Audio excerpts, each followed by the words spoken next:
मैं मानता हूं कि क्रिटिसिज्म होना चाहिए और ज्यादा होना चाहिए और बहुत तीखा क्रिटिसिज्म होना चाहिए। A few moments later. थाने की रिक्शा, चेहरे पे दाढ़ी, आंखों में चश्मा, हाय एक झलक दिखलाए, कभी गुवाहाटी में छुप जाए।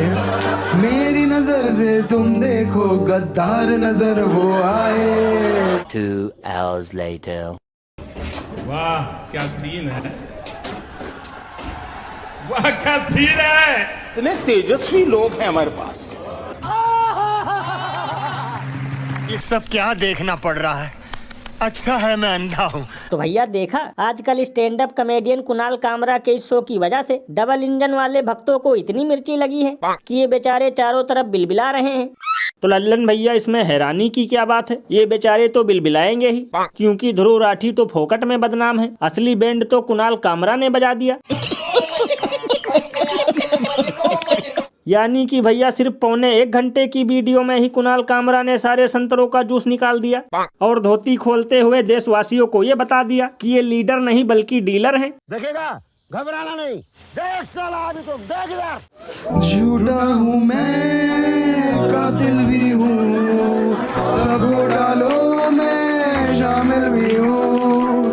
झूठा हूँ मैं, कातिल भी हूँ, सब घोटालों में शामिल भी हूँ।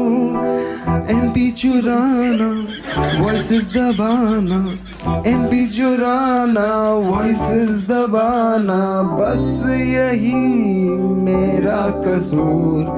वादों से अपने मुकरता नहीं, पूरा उन्हें कभी करता नहीं। तानाशा ओ तानाशा, तानाशा ओ तानाशा, तानाशा ओ तानाशा, तानाशा। आप मेरे जमीर को चोट पहुंचा रहे हैं, मेरे खमीर को पहुंच रहा है। बताओ, ऐसा गाना बनाया है कि हनी सिंह को टक्कर देने लायक है। और भैया ये सब देखकर तो मुझे यही लगता है कि कहीं डबल इंजन वाले कुणाल कामरा को जेल में डालकर उनके घर पर बुलडोजर न चलवा दें, क्योंकि इतना तो इन पर लोग अयोध्या की करारी हार से भी नहीं हंसे थे जितना कि कुणाल कामरा के इस जोक भरे गाने से हंस रहे हैं। भैया इसीलिए तो इस पर महान कवि बाबा लपेटू दास ने कहा है कि अब कुछ दिनों तक औरंगजेब सोएगा आराम की नींद, क्योंकि गोबर भक्त लेकर उतर चुके हैं मैदान में कुणाल कामरा की बीन।